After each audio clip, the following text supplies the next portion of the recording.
Next कुछ question लेने वाले हैं एपी से रिलेटेड, जो पिछले क्लास में आपको बताए थे एपी के बारे में और एनएस टर्म के बारे में, और एनएस टर्म से रिलेटेड कुछ क्वेश्चन किए हुए थे।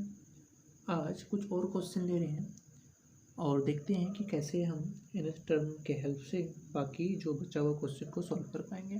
पहला क्वेश्चन लिए हुए हैं, क्या is 205 a term of this sequence this?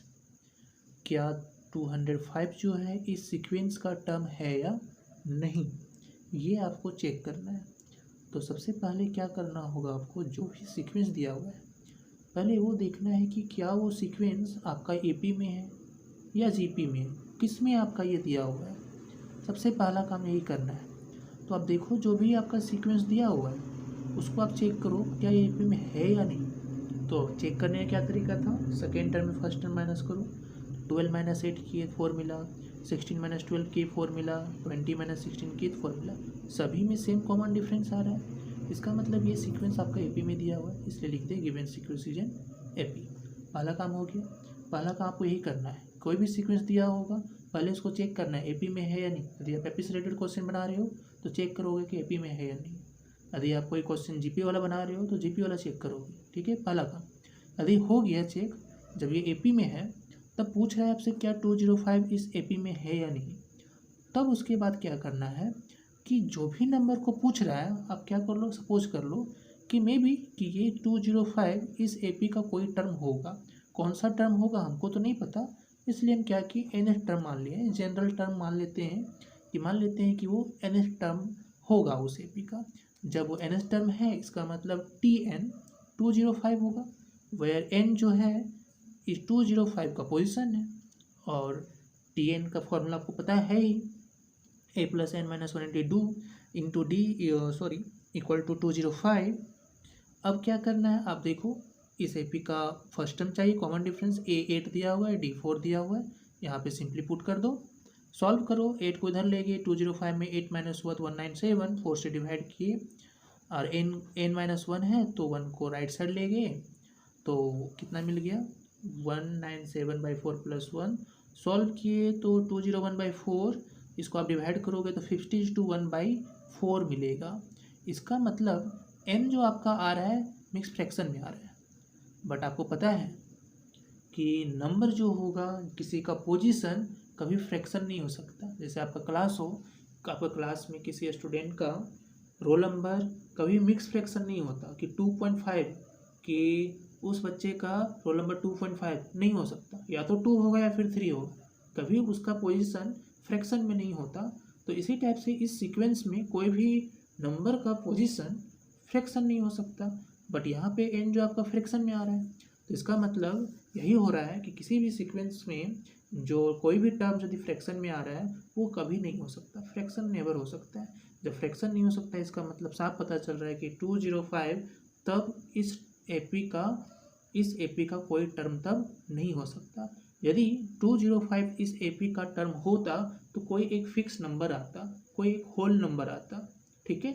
But यहाँ पे होल नंबर नहीं आ रहा है, इसका मतलब 205 इस एपी का कोई टर्म नहीं होगा। इस चीज़ को आपको ध्यान रखना है कि किसी भी एपी का कोई भी नंबर का, किसी भी नंबर का जो पोजीशन है वो कभी भी फ्रैक्शन नहीं होगा। आई होप ये समझ में आ गया है। अब एक और क्वेश्चन लेते हैं, नेक्स्ट क्वेश्चन ध्यान दो।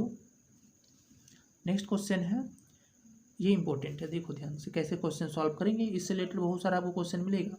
If fifth and sixth term of an AP are respectively 6 and 5, find the 11th term of the AP। ये आपसे क्वेश्चन पूछा है, तो करना क्या है इसमें, सो ध्यान दो, आप क्वेश्चन को थोड़ा पढ़ो समझो क्या पूछा, क्या फाइंड करना है। क्वेश्चन में आपको बोला है फिफ्थ टर्म जो है AP का 6 दिया हुआ है, सिक्स टर्म जो है AP का 5 दिया हुआ है, तब आपको 11th टर्म उस AP का क्या होगा, ठीक है।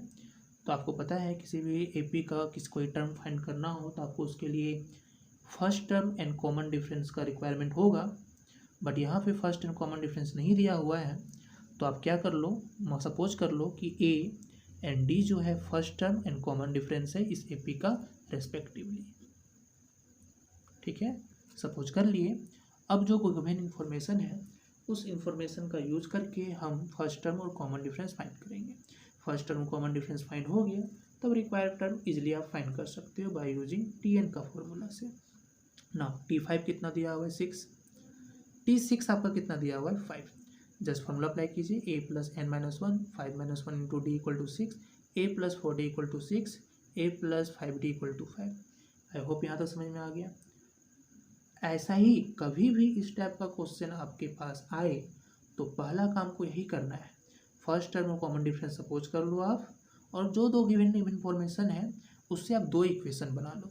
दो इक्वेशन बन गया, अब क्या करो कि इन दोनों इन्फॉर्मेशन को यूज करके ए और डी का वैल्यू फाइंड कर लो। ए और डी फाइंड हो गया तो अब आप रिक्वायर्ड नंबर आप फाइंड कर सकते हो इजीली। नेक्स्ट देखो कैसे फाइंड करेंगे। हम क्या किए, सेकेंड इक्वेशन में फर्स्ट को माइनस कर दिए। सेकेंड इक्वेशन ये है, फर्स्ट इक्वेशन ये लिख दो आप, लिखने के बाद माइनस कर दो, ये दोनों कैंसिल हो गया, 5 में 4 गया डी, 5 में -6 जाएगा तो -1, कॉमन डिफरेंस पता चल गया। अब इस डी का वैल्यू को आप क्या करो, इक्वेशन 1 में पुट कर दो, तो a प्लस 4 माइनस 1, यहाँ से a का वैल्यू आ गया 10। तो फर्स्ट टर्म और 10th टर्म पता चल गया। आई होप ये समझ में आ गया कि कैसे कोई आपके पास दो टर्म दिया हो तो उससे आपको पहला काम करना है first term common difference find करने का, क्योंकि किसी भी क्वेश्चन में कोई भी रिक्वायर्ड टर्म फाइंड करना हो तो हमेशा हमको first term and common difference का रिक्वायरमेंट होता है। तो आपका पहला प्रायोरिटी होना चाहिए फर्स्ट टर्म और कॉमन डिफरेंस फाइंड होने का। तो हम यहाँ से first term common difference find कर लिए। अब क्या फाइंड करना था, 11th टर्म। तो T11 क्या होगा, T11 equal to a plus 11 minus 1 into d, formula है a plus n minus 1 into d में पुट कर दिए, a निकाल लिए 10, d निकाल लिए -1 पुट कर दिए, 10 माइनस 10 क्या आ गया 0। इसका मतलब इस AP का 11th टर्म क्या होगा 0। इसी टाइप से आपको कोई भी टर्म पूछा 11th term, 13th term, 18th term क्या होगा, इजीली आप फाइंड कर सकते हो कब, जब आपको फर्स्ट टर्म और कॉमन डिफरेंस आपको पता। आई होप ये समझ में आ गया। ठीक है, चलो एक और क्वेश्चन लेते हैं जो इजी है, बट मैंने सोचा कि ये क्वेश्चन आपको बता दें। कुछ ऐसे बच्चे होंगे जिनको इस टाइप क्वेश्चन बनाने में थोड़ा सा ट्रिकी समझ में, मतलब क्वेश्चन समझ नहीं आएगा, बना नहीं पाएंगे, बट हम आपको थोड़ा सा बता दे रहे हैं। देखो इसमें ज़्यादा टाइम नहीं लेंगे। Find the AP whose second term is 12 and the 7th term exceeds the fourth term by 15। थोड़ा सा पहले वाला जैसे क्वेश्चन से ही रिलेटेड है। तो देखो इसमें भी सेम काम करना है कि फर्स्ट टर्म और कॉमन डिफरेंस को a और d सपोज कर लिए। जैसे सपोज किए, गिवन क्या है, सेकेंड टर्म दिया हुआ है 12 और क्वेश्चन बोला है कि जो 7th टर्म होगा इस AP का 4th टर्म से 15 ज़्यादा होगा, मतलब T7 जो होगा T4 से 15 ज़्यादा होगा।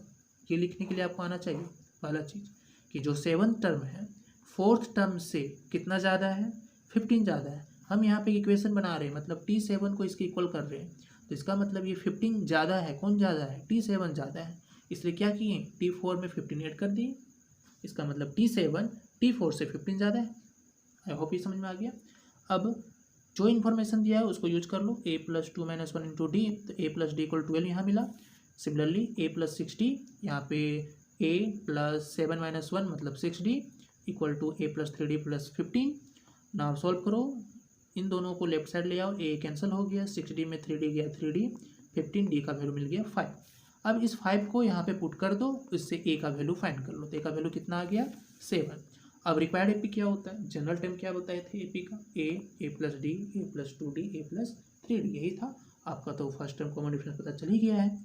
अब यहाँ पे सिंपली पुट कर दो, a आपका 7 है, a आपका 7 है, a प्लस डी मतलब 7 plus 5 12, then again a plus 2d मतलब 7 plus 5 into 2 10 plus 7 17, a plus 3d 7 plus 15 that is 22 and so on. ये आपका रिक्वायर्ड AP हो गया आंसर। आई होप ये समझ में आया, क्लियर है।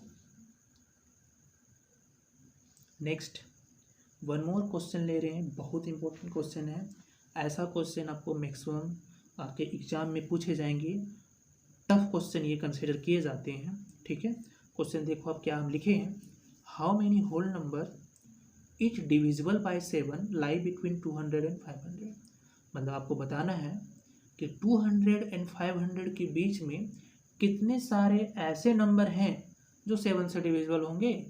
तो कितने नंबर होंगे आपको फाइंड करके बताना है कि 20 नंबर होंगे, कि 30 नंबर होंगे, 40 नंबर होंगे, 50 नंबर होंगे, कि 100 नंबर होंगे। कितने नंबर ऐसे मिलेंगे आपको 200 से 500 के बीच में जो आपका 7 से डिविजिबल हो।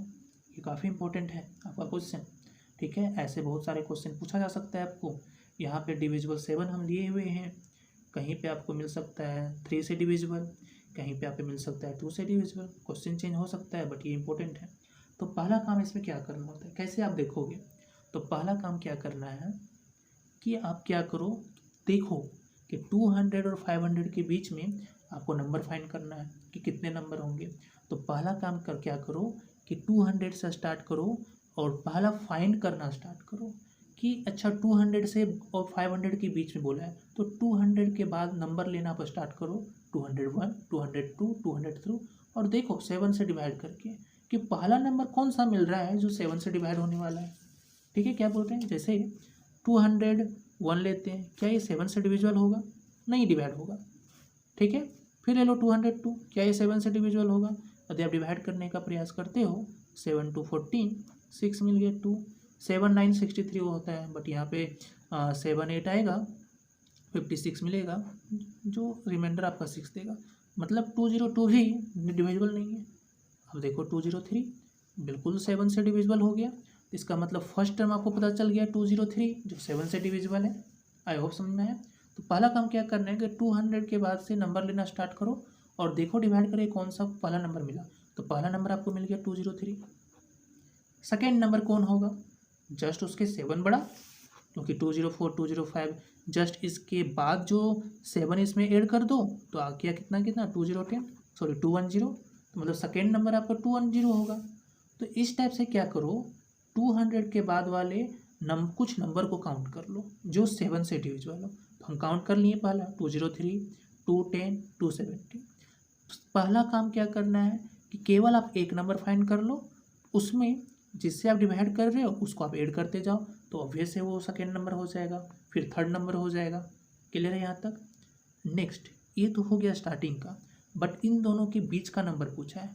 अब देखो आप 500 को, 500 से पहले कुछ एक नंबर को आप फाइंड कर लो, 500 से पहले। तो 500 के बीच में बोला, 500 लेना नहीं है, तो 599 देखो क्या 7 से डिविजिबल है, 598 को देखो, 597 को देखो। तो पहला नंबर देखो क्या ये 7 से डिविजिबल है, ये नहीं होगा, इसको भी आप 7 से डिवाइड करके तो ये भी नहीं होगा।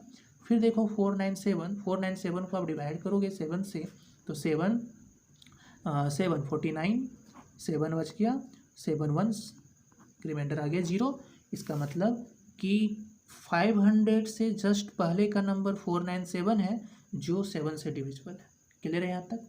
तो सबसे पहला काम क्या करना है कि 200 और 500 के बीच में जितने नंबर हैं उसको आप एक सीक्वेंस बना दो, स्टार्टिंग का कुछ नंबर लिख दो और लास्ट का एक नंबर लिख लो। ठीक है, अब देखो आप ध्यान से, ये जब सीक्वेंस आप लिखोगे तो ये एपी में बन गया, क्योंकि फर्स्ट टर्म 203 है और हर एक के बीच का कॉमन डिफरेंस कितना मिलेगा, 7 मिलेगा। ठीक है, तो ये एपी में कन्वर्ट हो गया। जैसे ही एपी में कन्वर्ट हो गया तो फर्स्ट टर्म आप इसको ले लिए, कॉमन डिफरेंस ये हो गया, और 497 जो होगा ये आपका सबसे लास्ट वाला टर्म होगा, क्योंकि 500 से जस्ट पहले 497 ही है जो 7 से डिविजिबल है, क्योंकि उसके बाद कोई भी नंबर लेते तो 7 से डिविजिबल नहीं होगा। इसका मतलब इन दोनों के बीच में 497 ही लास्ट टर्म होगा जो 7 से डिविजिबल होगा, उसके बाद का कोई भी टर्म 7 से डिविजिबल नहीं होगा। ये चीज़ आपको याद, ये चीज़ आपको क्लियर हो रहा है। ठीक है, ये चीज़ को आपको क्लियर करना है कि लास्ट टर्म 497 ही है जो 7 से डिविजिबल है, उसके बाद का कोई भी टर्म 7 से डिविजिबल नहीं है जो 500 से पहले आ रहा हो।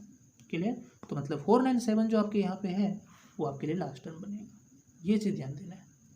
आई होप आपको यहाँ तक क्लियर हुआ होगा। अब जब आपको पता चल गया है तो आप जस्ट फॉर्मूला अप्लाई करो, a + n - 1 × d 497। a कितना है 203, n - 1 कॉमन डिफरेंस, सबका बीच का कॉमन डिफरेंस सेम है, मतलब 7 है, 7 यूज कर दो। अब यहाँ से सॉल्व करके आप क्या करो, n का वैल्यू फाइंड कर लो। सॉल्व करके क्या किए, n का वैल्यू कितना आ गया 43। इसका मतलब क्या बताया, n क्या बता दे रहा है, इस 497 का पोजीशन, मतलब ये फर्स्ट टर्म हुआ, ये सेकेंड टर्म हुआ, ये थर्ड टर्म हुआ, ऐसे में ये 497 कितना टर्म होगा 43 टर्म। इसका मतलब इस एपी में टोटल कितने टर्म होंगे 43 टर्म, मतलब 200 और 500 के बीच में ऐसे आपको 43 टर्म्स मिलेंगे जो किससे डिविजिबल होंगे, 7 से डिविजिबल होंगे। आई होप ये क्वेश्चन क्लियर हुआ होगा। ठीक है, ये काफ़ी इंपॉर्टेंट क्वेश्चन था, इसको आप अच्छे से प्रैक्टिस करना ठीक है। और ऐसे बहुत सारा क्वेश्चन आप बुक से लेके सॉल्व करने का प्रयास करना। यदि आपको ये वीडियो अच्छा लगा हो, समझ में आया हो, तो आप दोस्तों के साथ शेयर कीजिए और मेरे चैनल को सब्सक्राइब कीजिए ऐसे ही अपकमिंग वीडियो के लिए। फिर भी आपको कहीं डाउट क्वेरी रह जाता है तो आप कमेंट कर सकते हो, उसका हमें सॉल्यूशन देने का प्रयास करूँगा।